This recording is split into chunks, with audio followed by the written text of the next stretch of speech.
Unajua ndo maana watani zangu Young Africans, kuna fununu na mashabiki wa mpira ndani ya Tanzania yetu wengi wanaongea na kuzungumza kuwa timu ya Young Africans wananunua mechi ama wanaonga wachezaji. Unajua hizi ni fununu, na Tanzania yetu inapoanza ni fununu, basi mwisho wa picha huaga ni kweli.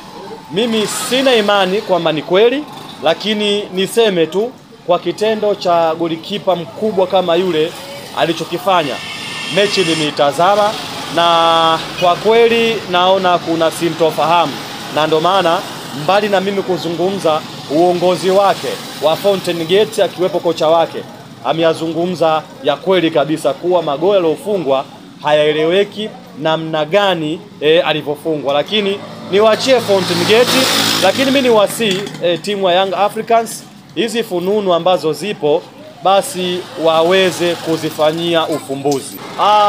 Unajua unapozungumzia mfano kama mechi ya jana Young Africans na Fountain Gate, watu wanahisi kwamba kuna rushwa, lakini kufungwa kupo.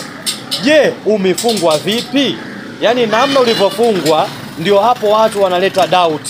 Wamefungwa kwa sababu fulani, lakini kwa namna jana kipa wa Fountain Gate magoli ambayo aliyofungwa, lazima hata mimi ambaye na usimba wangu naweza nikaleta shout, kwa nini amefungwa magoli mepesi kwa aina ile? Lakini kwa mtu ambaye yeye ni mshabiki wa mpira hata wa timu zingine, akiangalia yale magoli namna alivyofungwa, lazima alete doubt, kwa nini amefungwa magoli mepesi kama yale.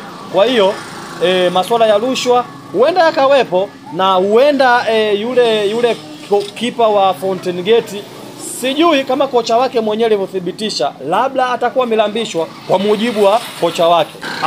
Unajua palipokuwa na hela, jambo lolote mtu anaweza kalifanya.